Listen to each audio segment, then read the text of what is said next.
નમસ્કાર વિદ્યાર્થી મિત્રો, ધોરણ 11 વિષય એસપી એની અંદર આપણે પહેલા સેક્શનનું ચેપ્ટર નંબર 2 જોઈ રહ્યા છીએ, જેનું નામ છે અસરકારક પત્ર વ્યવહાર અને તેની જુદી જુદી શૈલીઓ. શૈલીઓનો મતલબ આપણે શું શીખવા હતા? અલગ અલગ પદ્ધતિ. આ ક્વેશ્ચનની અંદર વિદ્યાર્થી મિત્રો આપણે પત્ર વ્યવહારનો ઇતિહાસ, ત્યાર પછી પત્ર વ્યવહારની લાક્ષણિકતા, આ બે ક્વેશ્ચન આપણે કમ્પ્લીટ કર્યા હતા. પત્ર વ્યવહારના ઇતિહાસ ઉપરથી આપણે એવું શીખ્યા કે પત્ર વ્યવહારનો વિકાસ કેવી રીતના થયો, પહેલાના સમયની અંદર પત્ર વ્યવહાર કેવી રીતના થતો હતો અને અત્યારના સમયની અંદર પત્ર વ્યવહાર કેવી રીતના થાય છે. ત્યાર પછી આપણે એ જોયું કે પત્ર વ્યવહાર એ ધંધાકીય બાબતની અંદર કેટલો મહત્વનો ભાગ ભજવે છે. આ બે બાબત આપણે બે ક્વેશ્ચન ઉપરથી લીધેલી છે. ત્યાર પછી આપણો આગળનો જે ક્વેશ્ચન આવે છે જેનું નામ છે પત્ર વ્યવહારના પ્રકારો. આ ક્વેશ્ચન બાળકો તમને 3 માર્ક્સની અંદર પૂછાય છે અને મોસ્ટ આઈએમપી સવાલ છે. પત્ર વ્યવહારના પ્રકારો 3 ગુણની અંદર પૂછાય છે, ખાસ ધ્યાન રાખજો. ચલો હવે આ ક્વેશ્ચનની શરૂઆત કરીએ એ પહેલા જ તમને એમની માહિતી આપી દઉં કે તમારે એક્ઝામની અંદર જ્યારે બી આ ક્વેશ્ચન પૂછાય છે તો કેવી રીતના લખવાનો છે તે. જો પત્ર વ્યવહારના પ્રકારો કોષ્ટક દોરીને જણાવો અથવા સમજાવો, આવો તમને ક્વેશ્ચન હશે. અથવા તમને એવું કહેવામાં આવે કે પત્ર વ્યવહારના પ્રકારો વિશે સમજૂતી આપો. કોષ્ટક દોરીને સમજાવવાનું આવું કઈ સ્પેસિફાય કરેલું નથી. બાળકો ભલે સ્પેસિફાય નથી કર્યું, પણ પત્ર વ્યવહારના પ્રકારો જ્યારે બી પૂછાય છે ત્યારે તમારે ફરજિયાત ચાર્ટ કોષ્ટક દોરવાનું છે, જે તમે અહીંયા તમને દેખાઈ રહ્યું છે, જે મેં દોરેલું છે બોર્ડ ઉપર. આવી રીતના તમારે કોષ્ટક દોરી અને પછી તમારે ક્વેશ્ચનની સમજૂતી આપવાની રહેશે. જો કોષ્ટક દોરેલું નહીં હોય તો તમને માર્ક્સ આપવામાં આવશે નહીં. એટલે જ્યારે બી ક્વેશ્ચન પૂછાય તો ખાસ ધ્યાન રાખી સમજી વિચારીને આન્સર લખજો. ક્લિયર? ચલો પત્ર વ્યવહારના પ્રકારો. સૌપ્રથમ પ્રકારો ઉપર જઈએ ને એ પહેલા તમને બેઝિક એવી માહિતી આપી દઉં કે ભાઈ આપણી ભાષાની અંદર પત્ર વ્યવહાર કોને કહેવાય? તો સિમ્પલ, હું કોઈને માહિતી મોકલવા માંગુ છું, એ માહિતી એક વ્યક્તિથી બીજી વ્યક્તિ સુધી, એક સંસ્થાથી બીજી સંસ્થા સુધી પત્ર સ્વરૂપે એટલે કે લખાણ સ્વરૂપે માહિતીની આપ-લે થાય છે. આ જે પ્રક્રિયા થાય ને એને કહેવાય પત્ર વ્યવહાર. તો ધંધાની અંદર આપણે જે અભ્યાસ કરીએ છીએ ને એ વેપાર ધંધાને લઈને અભ્યાસ કરીએ છીએ. એટલે વેપાર ધંધાની અંદર બે પ્રકારના પત્રો લખાતા. આમ જોવા જઈએ તો ઘણા બધા પત્રો હોય છે, પણ આપણે શું કર્યું છે, બેઝિકલી રીતે બે જ પ્રકારના પત્રોને આપણે વધારે માન્યતા આપેલી છે. એની અંદર પત્ર વ્યવહારના મુખ્યત્વે બે પ્રકાર છે અને આ ક્વેશ્ચન બાળકો આપણે અત્યારે જ મોઢે થઈ જવો જોઈએ, કારણ કે એકદમ ઈઝી છે. ચલો પત્ર વ્યવહારના મુખ્યત્વે બે પ્રકાર છે. એક પહેલું ઔપચારિક પત્રો અને બીજું છે અનૌપચારિક પત્રો. ફરીથી પત્ર વ્યવહારના મુખ્યત્વે બે પ્રકાર છે, ઔપચારિક પત્રો અને બીજું કીધું છે અનૌપચારિક પત્રો. હવે ઔપચારિક પત્રો અને અનૌપચારિક પત્રો એટલે કેવા પત્રો? આવીએ, ચલો જોઈએ. ઔપચારિક પત્રો એટલે બાળકો 3 બાબતો માટે લખાતા પત્રો. કઈ 3? વહીવટી, ધંધાકીય અથવા સરકારી બાબતો માટે તમે જે પત્ર લખશો એ પત્ર મારું બનશે ઔપચારિક પત્ર. ટૂંકમાં વેપાર ધંધા માટે તમે જે પત્ર લખો ને એ પત્ર તમારું કેવું બને? ઔપચારિક. એટલે વહીવટ શેની અંદર થાય? ધંધાની અંદર. ધંધાકીય બાબતો બીજી પણ બધી બાબતો હોઈ શકે. અને સરકારી બાબતો, કોઈ પણ પ્રકારના ક્વેશ્ચન તમને ક્રિએટ થાય છે અને એના માટે તમારે સરકારના કોઈ ડિપાર્ટમેન્ટને પત્ર લખવાનો થાય તો એ પત્ર આપણો કેવો બને છે? ઔપચારિક પત્ર. કમ્પ્લીટ. એટલે 3 બાબત યાદ રાખવાની: વહીવટી, ધંધાકીય અને સરકારી બાબતો માટે જે પત્ર વ્યવહાર થાય છે તેને ઔપચારિક પત્રો કહેવાય છે. એવો જ આપણો બીજો પ્રકાર આવે છે જેનું નામ છે અનૌપચારિક પત્રો. તો અનૌપચારિક પત્ર કોને કહેવાય? તો જોઈએ એની અંદર સામાજિક બાબતો અને સંબંધોની માવજત માટે જે પત્ર લખો છો એ પત્રને કહેવાય અનૌપચારિક પત્ર. જો સામાજિક બાબતો એટલે સમાજને લગતી અને સંબંધો એટલે રિલેશનને લગતી જે બાબતો માટે તમે પત્ર લખો છો એને કહેવાય અનૌપચારિક પત્ર. બંને પત્રોના પ્રકાર અલગ છે, બંનેનું કામ અલગ છે એટલે ખાસ ધ્યાન રાખજો. ફરીથી રિપીટ કરું છું, પત્ર વ્યવહારના મુખ્યત્વે બે પ્રકાર, એક ઔપચારિક, બીજું અનૌપચારિક. ઔપચારિક પત્ર એટલે વહીવટી, ધંધાકીય અને સરકારી બાબતો માટે જે પત્ર લખો છો એ પત્ર બનશે ઔપચારિક પત્ર. અનૌપચારિક પત્ર એટલે સામાજિક બાબતો અને સંબંધોની માવજત માટે તમે જે પત્ર લખો છો તમારું એ પત્ર બનશે અનૌપચારિક પત્ર. એટલું ક્લિયર થઈ ગયું? હવે આપણે ત્યાર પછી કીધું છે ઔપચારિક પત્રો જે છે બાળકો એ વહીવટી, ધંધાકીય અને સરકારી બાબતો માટે લખાય છે. એટલે અહીંયા જે લખવા પાછળનો હેતુ છે ને એ મુખ્ય હેતુ નફાનો રહેલો હશે. શું હશે? નફાનો રહેલો છે. એટલે આ જે પત્ર લખશો ને ઔપચારિક પત્રો, તો ઔપચારિક પત્રો લખવાનો એક નિશ્ચિત ઢાંચો હશે. ઢાંચાનો મતલબ થાય છે માળખું. ઢાંચાનો મતલબ થાય છે માળખું. ઔપચારિક પત્ર લખવા પાછળનું એક ફિક્સ ફોર્મેટ હોય કે ભાઈ મારે સરકારી વિભાગને પત્ર લખવો છે તો એના માટેનું જે ફોર્મેટ છે એ ફોર્મેટની અંદર જ હું સરકારી વિભાગને પત્ર લખીશ. એક ફિક્સ ફોર્મેટ હશે. જ્યારે અનૌપચારિક પત્રો શું છે તો કે સામાજિક બાબતો અને સંબંધોની માવજત માટે લખાય છે, સંબંધોને જાળવવા માટે લખાય છે. અને એની અંદર ઢાંચો નિશ્ચિત હોતો નથી, એટલે ચોક્કસ માળખું નથી હોતું. સમજણ પડે? એક સિમ્પલ એક્ઝામ્પલ આપીને તમને સમજાવું.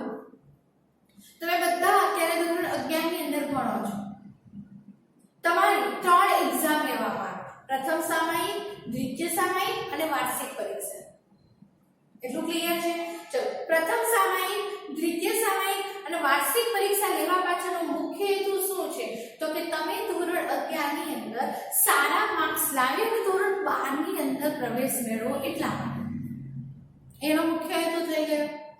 તો દરેક પ્રથમ સામયિક હોય, દ્વિતીય સામયિક હોય કે વાર્ષિક પરીક્ષા હોય એનું માળખું ફિક્સ હશે ને? અને તમારે જે પેપર લખશો એ પેપર પણ એ જ માળખામાં લખવાનું થશે. સમજણ પડી? તમે શું કરો છો? જે ક્વેશ્ચન પૂછાણા છે એનો તમે આન્સર લખો છો એટલે તમને જે પૂછવામાં આવી છે એ માહિતી તમને જેટલું આવડે છે એટલી માહિતી તમે પેપરમાં ક્વેશ્ચનના આન્સર આપીને એ માહિતી તમે આપો છો શિક્ષકોને. તો એક પ્રકારનો પત્ર વ્યવહાર થયો. પણ કેવો પત્ર વ્યવહાર થયો? તો ઔપચારિક પત્ર. કેમ? એની અંદર ઢાંચો કેવો છે? નિશ્ચિત છે, માળખું નિશ્ચિત છે. આપણે આપણી રીતના લખી શકીએ છીએ? નહીં. સમજણ પડી? 2 માર્ક્સનો સવાલ તમે 2 માર્ક્સનો સવાલ હોય એટલે તમે ગમે ત્યાં લખો, 5 માર્ક્સનો સવાલ હોય તમે ગમે ત્યાં લખો તો ચાલશે? નહીં ચાલે. જે સેક્શનની અંદર 2 માર્ક્સનો હોય એ સેક્શનની જ અંદર લખાયેલો હોવો જોઈએ. જે સેક્શનની અંદર 5 માર્ક્સનો હોય એ સેક્શનની અંદર જ લખાયેલો હોવો જોઈએ. આ શું છે તો કે એક ફોર્મેટ ફિક્સ કરેલું છે. સેમ વસ્તુ અહીંયા કીધું છે કે ઔપચારિક પત્ર લખવા પાછળનો ઢાંચો એટલે કે માળખું નિશ્ચિત હોય છે. જ્યારે અનૌપચારિક પત્રની વાત કરીએ તો સેમ વસ્તુ તમે તમારા ફ્રેન્ડને કોઈ માહિતી આપો છો તો એ માહિતી જ્યારે તમે આપો છો તો તમે કોઈ તમારા ફ્રેન્ડને કોઈ વાત કહો છો તો એ વાત કહો છો એની પાછળ કોઈ ફોર્મેટ હશે? નહીં. તમે તમારી રીતના લખશો, એમાં કોઈ જાતનું માળખું હોતું નથી. ત્યાં શું છે? તમારા ફ્રેન્ડશિપના સંબંધો છે. સમજણ પડી? તો અનૌપચારિક પત્ર શું દર્શાવે છે તો કે સામાજિક બાબતો અને સંબંધોની માવજત, એટલે એની અંદર એનો ઢાંચો એટલે કે માળખું નિશ્ચિત હોતું નથી. એટલું ક્લિયર થયું? આગળ વધીએ તો હવે આવે છે પત્ર વ્યવહારના પ્રકાર. જો પત્ર વ્યવહારના આપણે 2 પ્રકારો જોયા, ઔપચારિક પત્રો અને અનૌપચારિક પત્રો. આગળ વધીએ તો ઔપચારિક પત્રોના બાળકો બે પ્રકાર છે. ઔપચારિક પત્રને પાછા બે ભાગની અંદર ડિવાઈડ કર્યા. એમાંનો પહેલો ભાગ બનાવ્યો વાણિજ્યક પત્રો અને બીજો ભાગ બનાવ્યો ઓફિશિયલ પત્રો. ફરીથી ઔપચારિક પત્રોની અંદર પાછા બે ફાટા પડ્યા. પહેલું પડ્યું વાણિજ્યક પત્રો અને બીજું પડ્યું ઓફિશિયલ પત્રો. હવે આપણે એ સમજવાનું છે કે ભાઈ વાણિજ્યક પત્રો કોને કહેવાય અને ઓફિશિયલ પત્રો કોને કહેવાય. તો વાણિજ્યક પત્રો એટલે ધંધાના પ્રચાર અને પ્રસાર માટે જે પત્રો લખાય ને એને કહેવાય વાણિજ્યક પત્રો. ધંધાના પ્રચાર અને પ્રસાર. પ્રચાર એટલે ફેલાવો અને પ્રસાર એટલે જાહેરાત કરવી. હું મારા ધંધાના ફેલાવા અને જાહેરાત કરવા માટે જે પત્ર લખું ને એ મારા પત્ર બને વાણિજ્યક પત્રો. જ્યારે ઓફિશિયલ પત્રો એટલે શું કીધું છે તો સરકારી સંસ્થાઓ અને વહીવટી પ્રશ્નો. સરકારી સંસ્થા અને વહીવટી પ્રશ્નો માટે હું જે પત્ર લખીશ ને મારા એ પત્ર કયા બનશે ઓફિશિયલ પત્ર.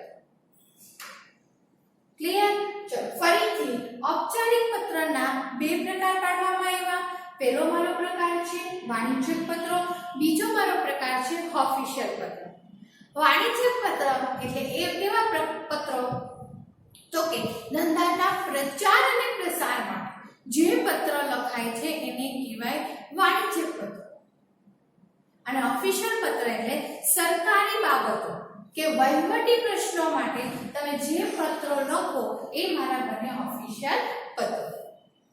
તો વાણિજ્યક પત્રની અંદર કયા કયા પત્રોનો સમાવેશ થાય તો અહીંયા આપણે એનું ઉદાહરણ આપેલું છે પૂછપરછના પત્રો. મારે કોઈ વ્યક્તિ કોઈ વેપારી પાસેથી માલ સામાન ખરીદવો છે તો એ માલ સામાન ખરીદવા માટે હું એ વસ્તુની તમામ પ્રકારની માહિતી મેળવવા માંગુ છું અને માહિતી પૂછવા માટે હું જે પત્ર લખું ને એ બને મારા પૂછપરછનો પત્ર. સિમ્પલ એક્ઝામ્પલ આપું. હું કોઈ દુકાનદારને ત્યાં જાઉં છું વસ્તુ ખરીદવા માટે તો જે વસ્તુ મારે ખરીદવી છે એની કિંમત પૂછીશ, કેવું મટીરીયલ છે એ પૂછીશ, ટકાઉમાં કેવું છે એ પૂછીશ. આ હું શું કરું છું ફેસ ટુ ફેસ પૂછું. પણ આ જ વસ્તુ હું પત્ર લખીને પૂછું તો એ બને મારા પૂછપરછના પત્ર. આનો આખું ચેપ્ટર આપણે ધોરણ 11 ની અંદર ચેપ્ટર નંબર 5 આપેલું છે જે આનો આપણે અભ્યાસ કરવાનો છે. ત્યાર પછી આવે છે ઓર્ડરના પત્રો. મેં પૂછપરછ કરી, મને એ બધી વસ્તુની અંદર સેટિસ્ફેક્શન લાગ્યું, મને એવું લાગ્યું કે મારી વસ્તુ ખરીદવી છે તો હું શું કરીશ એ વેપારીને ઓર્ડર આપીશ.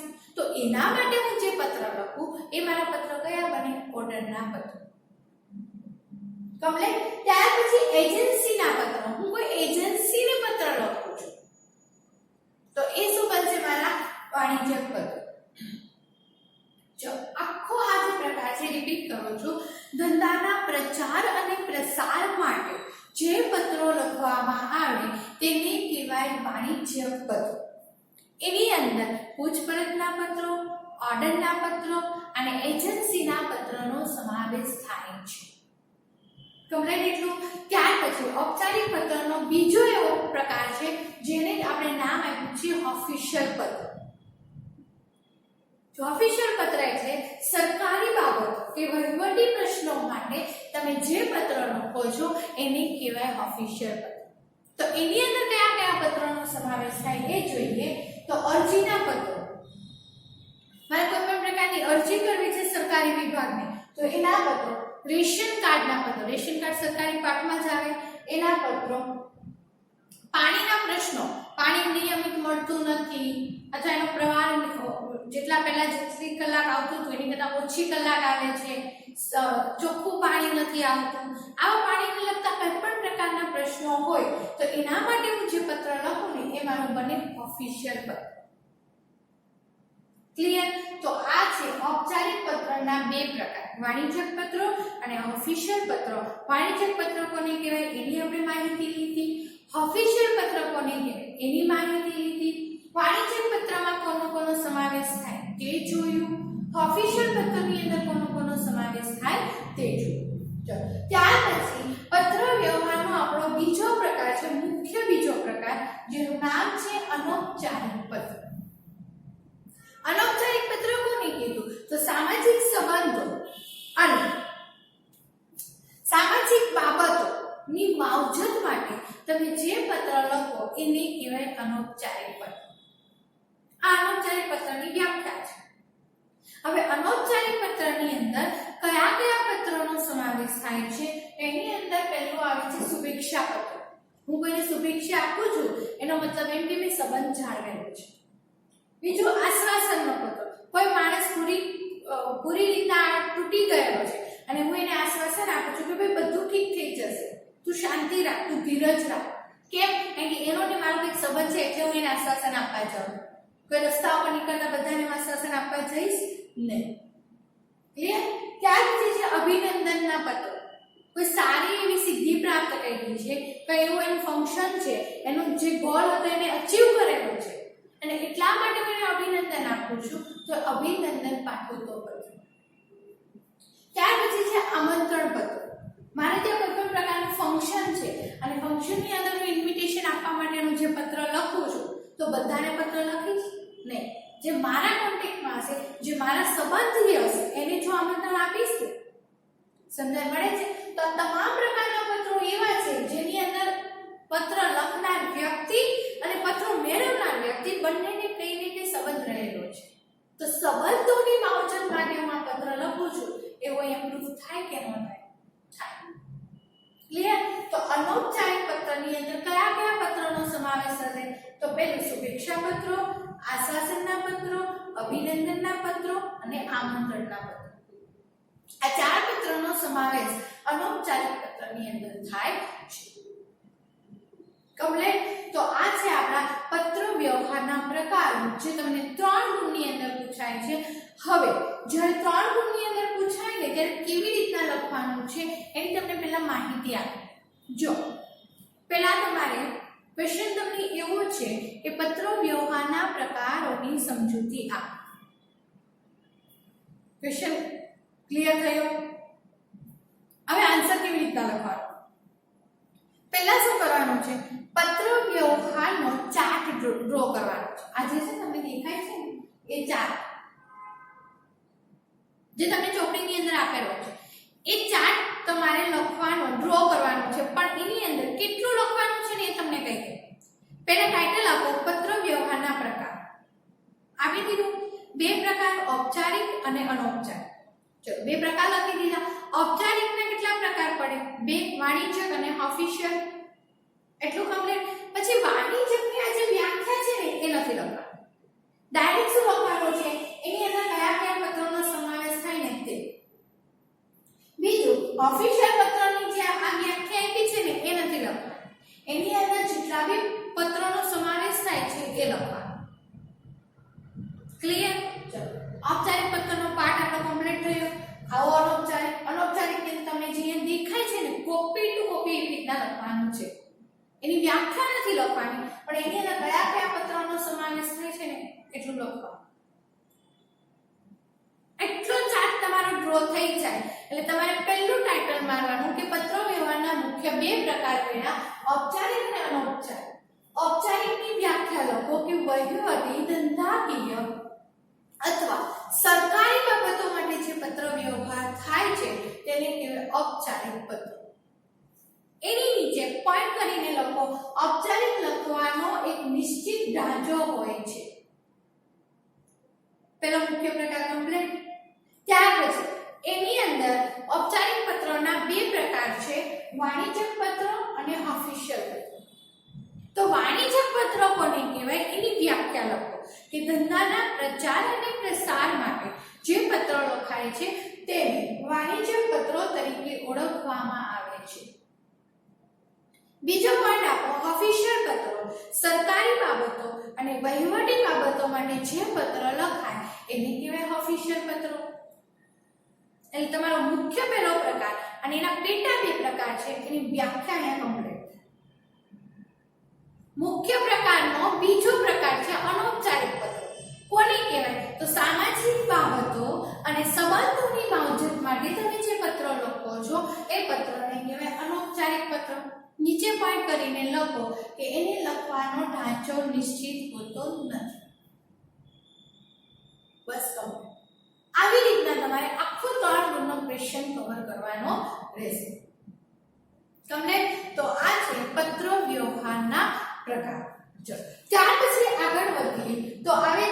વાણિજ્યક પત્ર વ્યવહારનો અર્થ.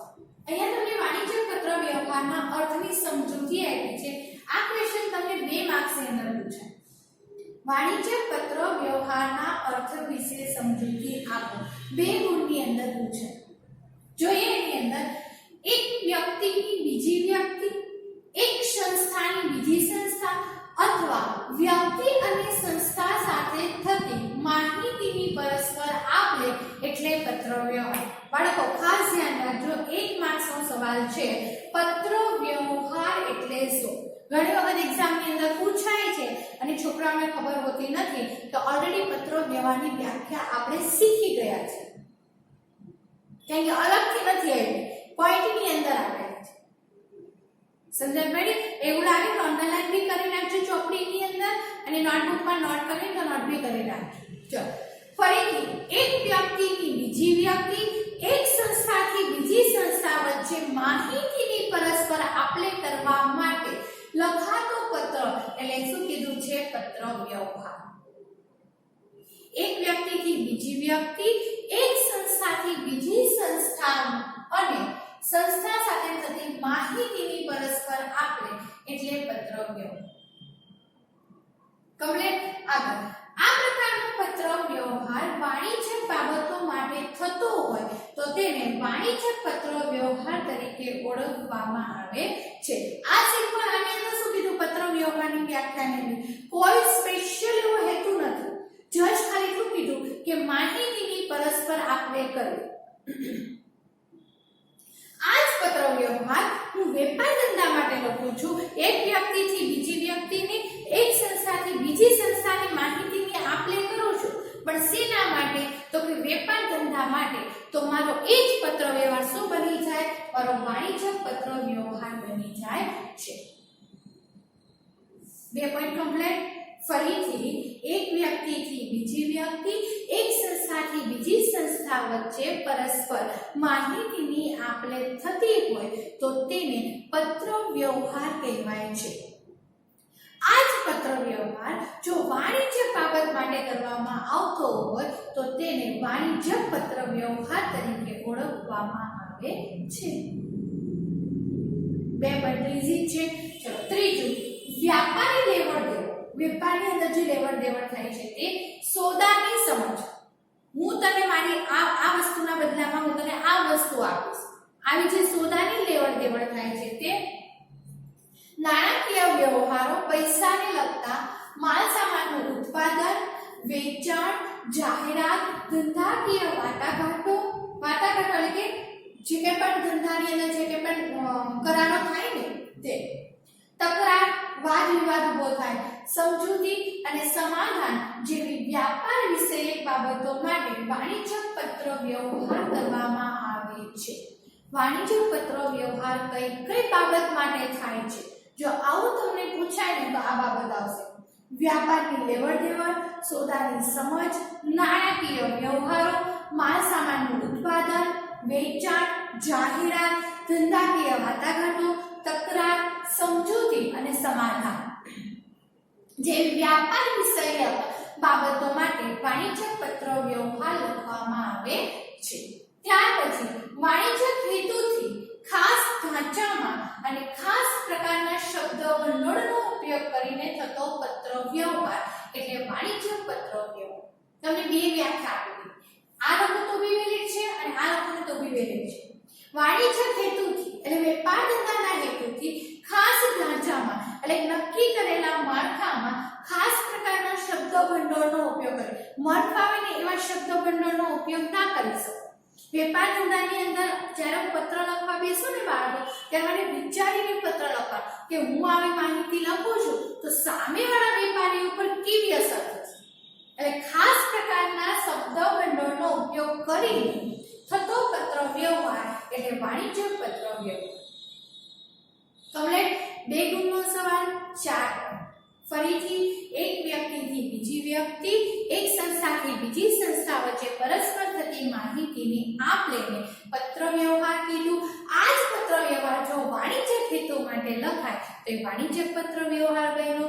એની અંદર વ્યાપારી પેઢીની લેવડ-દેવડ, સોદાની સમજ, નાણાકીય વ્યવહારો, ત્યાર પછી ધંધાકીય વ્યવહારો, ઉત્પાદન, વેચાણ, જાહેરાત, તકરાર, સમજૂતી અને ત્યાર પછી કીધું છે સમાધાન જેવી વ્યાપાર વિષયક બાબતો માટે વાણિજ્ય પત્ર વ્યવહાર લખવામાં આવે છે. વાણિજ્યક હેતુથી ખાસ ઢાંચાની અંદર અને નક્કી કરેલા કે ખાસ પ્રકારના શબ્દ ભંડોળનો ઉપયોગ કરી થતો પત્ર વ્યવહાર એટલે વાણિજ્યક પત્ર વ્યવહાર. સમજે? ચલો ત્યાર પછી આવે છે વાણિજ્યક પત્ર વ્યવહારનું મહત્વ. કે વાણિજ્યક પત્ર વ્યવહાર લખવામાં આવે છે તો એની પાછળનું કંઈક મહત્વ કે રહસ્ય રહેલું છે. જોઈએ એની અંદર નાણાકીય બાબતોના મહત્વના સ્તંભમાંનો એક સ્તંભ છે વ્યાપાર.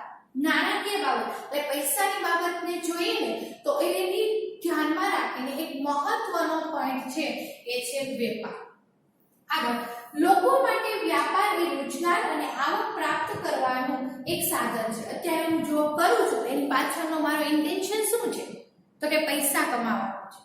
અત્યારે હું 5 કલાક ભણું ફાળું છું, શોખ ખાતર તો નહીં હોય, પૈસા કમાવાનો. તો વેપાર કરું છું એની પાછળનો મુખ્ય હેતુ શું છે તો રોજગાર અને આવક પ્રાપ્ત કરવાનો છે. ક્લિયર? આગળ ધંધો અને રોજગારના વલણો સતત બદલાતા રહેતા હોય છે.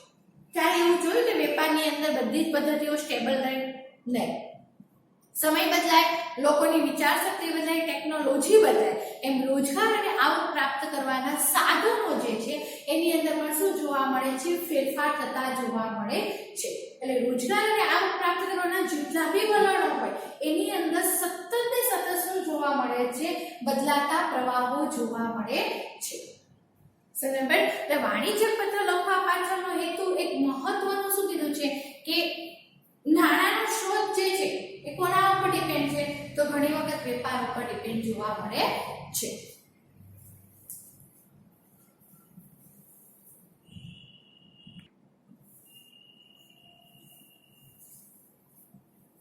ચલો વાણિજ્યક પત્રનું જે મહત્વ છે શું કીધું છે કે ભાઈ નાણાકીય બાબતોના મહત્વના સ્તંભમાંનો એક સ્તંભ આપણે વ્યાપાર કીધું.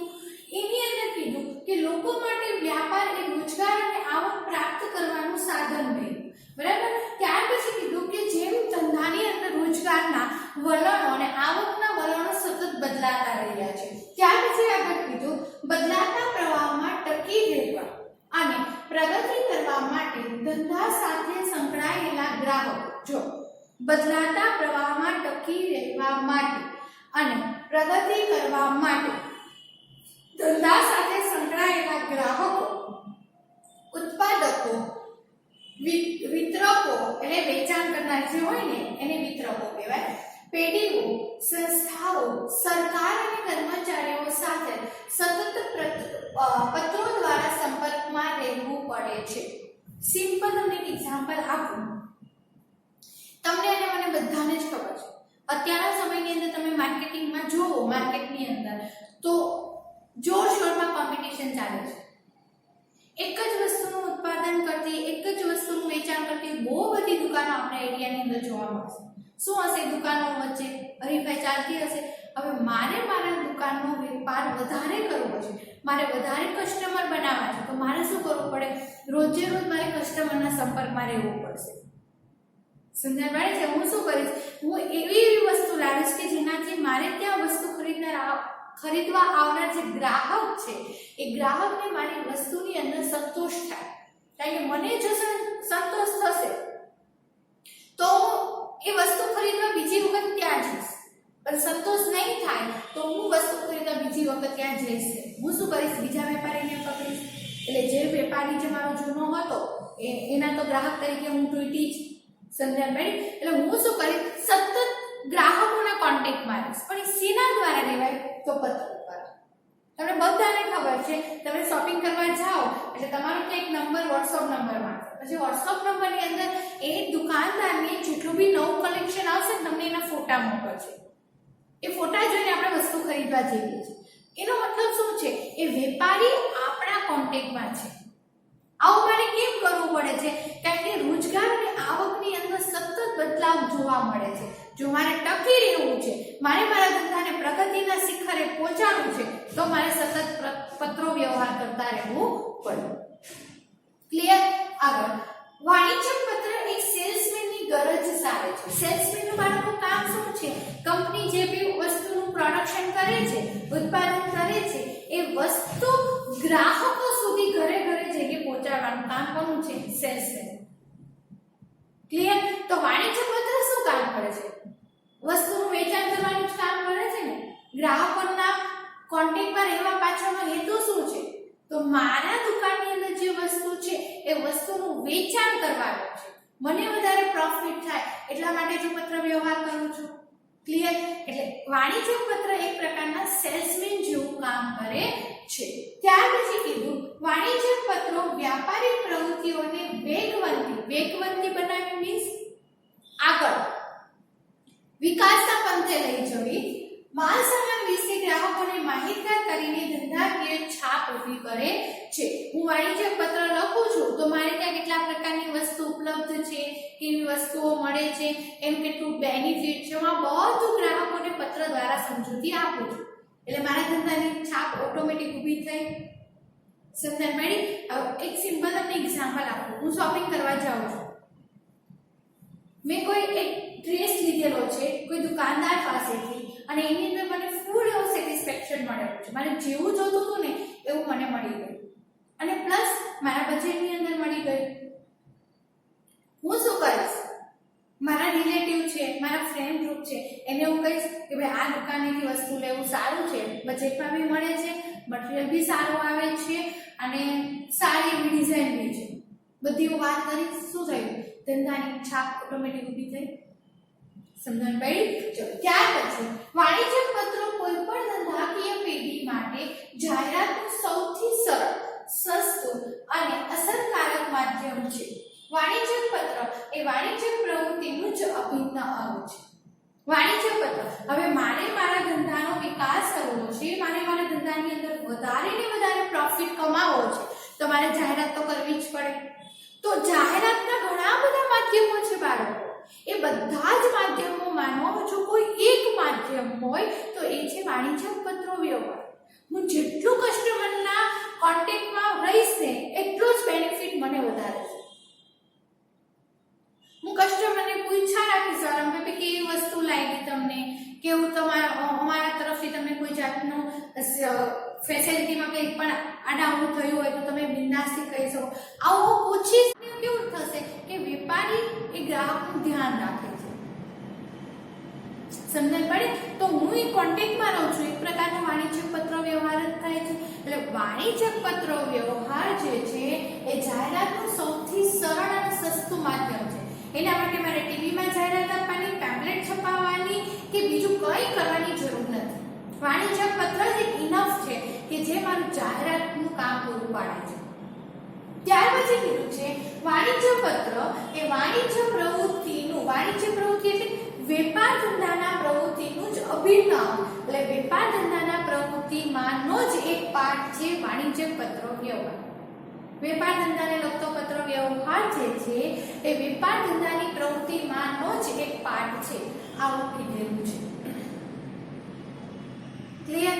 તો આ છે વાણિજ્ય પત્ર વ્યવહારનું મહત્વ. ખાસ ધ્યાન રાખજો, તમને એક્ઝામની અંદર આ ક્વેશ્ચન પૂછાય છે કે વાણિજ્ય પત્ર એક સેલ્સમેનની ગરજ સારે છે, સમજાવો 2 ગુણનું કારણ. વાણિજ્ય પત્રો સેલ્સમેનની ગરજ સારે છે, કારણ જણાવો. તો જેમ સેલ્સમેન વસ્તુનું વેચાણ કરવાનું કામ કરે છે એમ વાણિજ્ય પત્ર વ્યવહાર વસ્તુની જાહેરાત આપીને વસ્તુનું વેચાણ કરવાનું અને ધંધાની અંદર પ્રોફિટ કમાવાનું કામ કરે છે. એટલે વાણિજ્ય પત્રની સેલ્સમેનની સાથે કમ્પેરિઝન કરેલું છે. સમજણ પડી?